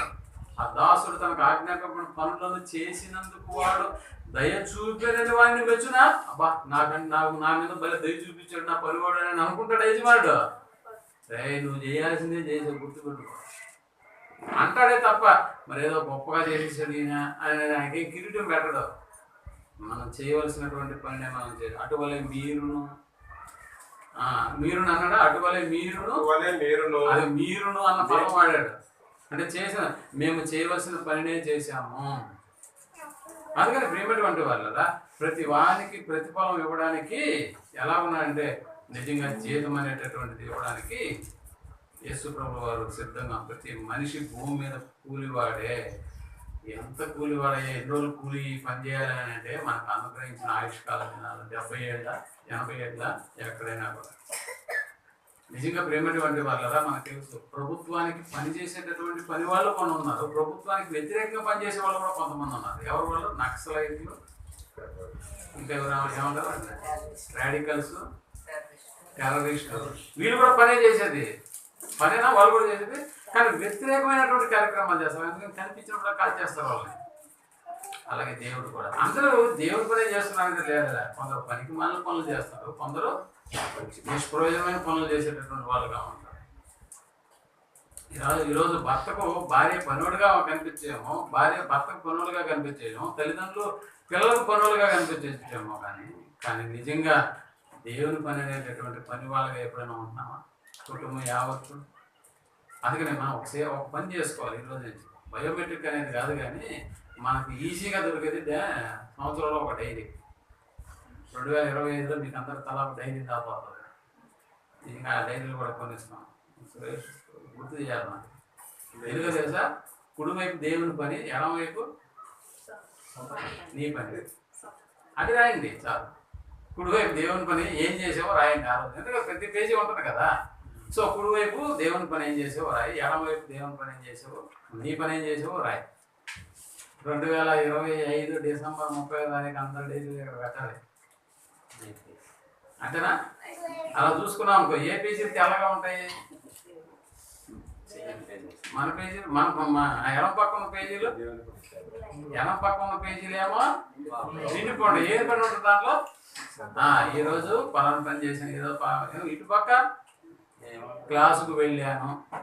ఒకవేళ బుధవారం వస్తే కొంతమంది పేజీలు అసలు అది కూడా ఉండదు. ఎందుకంటే ఓపిక లేదు, టైం లేదు. కాబట్టి ఈ పేజీ తెల్లగా ఉంటుంది. అందుకని కుడివైపున ఉన్నవారులారా రండి, లోకము పుట్టినది మొదలుకొని ఏది ప్రభు అన్ని తెల్ల పేజీలే ఉన్నాయి. కుడివైపున అంటే రామాయణ నీ కోసం నువ్వు ఏ పక్కన నిలబడ్డావు, ఏ పక్కన నిలబడమంటే అంటాడు. ఏ పక్కన ఉన్నావు? ఎడం పక్కన కదా ఉండాలి. కుడి పక్క పేజీలన్నీ తెల్లయి పెట్టుకొని ఎడం పక్క వచ్చి నిలబడుకోవాల్సింది పోయి కుడి పక్కన నిలబడుకున్నావే. లోకం పుట్టినది మొదలుకొని నీ కొరకు సిద్ధపరచబడిన అన్న పదం వాడతారా? ఎడమవైపు ఉన్న వాళ్ళ అపవాదికి వాని దోతలకు సిద్ధపరచబడిన నిత్యాగ్నిలో అంటాడా. అందుకని 2025 తేదీ ఏమైపోవాలని అంటే ఎడం పక్క పేజీ తెల్లగా ఉండాలి, కుడి పక్క పేజీ నిండిపోవాలి. ఓకేనా? టాస్క్ బాగుందా? మీకు ముందుగానే ఆ రోజు మన సంఘస్థులకు మన అందరికీ ఇవ్వండి. మన సంఘస్థులకు మాత్రమే మంచి డైరీ లావుగా ఉండేది పోలిస్తాం. కానీ చెప్పే వాక్యాలు దాంట్లో రాసుకోబాకండి, అప్పుడు నిండిపోతుంది. నిండిపోయింది అలా కాదు, కార్యక్రమాల వరకే రాయండి. ఓకే? మీకు కావాలంటే వేరే వేరే డైరీలు కొనిస్తాము, జరిగిపోయిన డైరీలు కొనిస్తాం. అది వేరే వాటిలో రాసుకోండి. నేను కూడా అంతే జరిగిపోయిన డైరీలు కొనుక్కుంటా. ఒక్కో డైరీ 30 రూపాయలు 50 రూపాయలకి ఇచ్చేస్తాం. వాటిలో పాఠాలు రాసుకుంటాం. 2025 జనవరి 1 నుంచి మీరు లెక్క పెట్టుకోండి, కుడి పేజీ పక్కన ఉన్న పేజీలన్నీ నిండిపోవాలి. ఓకేనా? అలా దేవుడి పని ఏంటంటే ఏ పనులతో నిండిపోతాయో ఒకసారి మనం ఆలోచన చేస్తే నిజంగా ఆ పేజీలన్నీ నిండిపోతే కదా నిన్ను చూసి దేవుడు సంతోషపడతాడు. నీకోసమే కదా ఇంత పెట్టుబడి పెట్టాను అని అంటాడా. ఏంటి మన కోసం పెట్టుబడి పెట్టింది? నీకోసం, మన కోసం ఏం పెట్టుబడి పెట్టాడు? సూర్యుడు, చంద్రుడు, నక్షత్రాలు అన్నిటినీ ఉన్నాయా? ఎవరు ఏ స్థాయిలో ఉన్నా కూడా దేవుని పని మాత్రం ఎవడో నిర్లక్ష్యపరచబడి ప్రేమటువంటి వాళ్ళు. మనం అందరము కూలి వాళ్ళము. కాబట్టి ప్రతి పనిలో ఇందులో స్త్రీలు కూడా ఉంటారా? మాకేం పని లేదండి, జస్ట్ తినడం, వండుకోవడం, ఆయన రాగానే వేడి నీళ్ళు పెట్టడం ఆయన అంటారా? కుదరదు. హాస్పిటల్కి వెళ్ళి చూడండి, పురుషుల కంటే స్త్రీలు ఎక్కువ పని చేస్తాం. అంతేనా?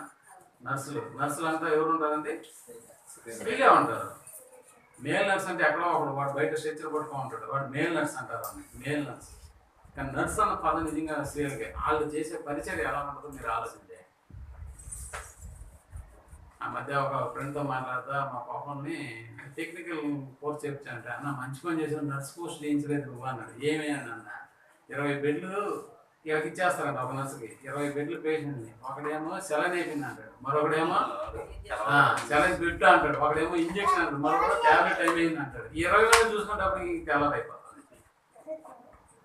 అంత బిజీ వర్క్, అంత బిజీ వర్క్. కాబట్టి స్త్రీలు అనేటటువంటి వాళ్ళు కూడా నిజంగా దేవుని పనిలో ఉండాలంటే, అవును అలా ఆలోచించుకుని నిజమైనటువంటి పని వాళ్ళగా మనం దేవుని పని పూర్తి చేసి జీవితాన్ని ఏం చేయాలని అంటే ముగించాలని కోరుకుంటూ ఈ ప్రసంగాన్ని కూడా ముగిస్తున్నాను, ప్రార్థన చేస్తున్నాం. ప్రేమ కలిగిన మా గొప్ప తండ్రి, ఉన్నతమైనటువంటి మీ మాటలు మరొకసారి మా జీవితాన్ని హెచ్చరించిన మీ విధానాన్ని బట్టి మీ కృతజ్ఞతలు చెల్లిస్తున్నాం.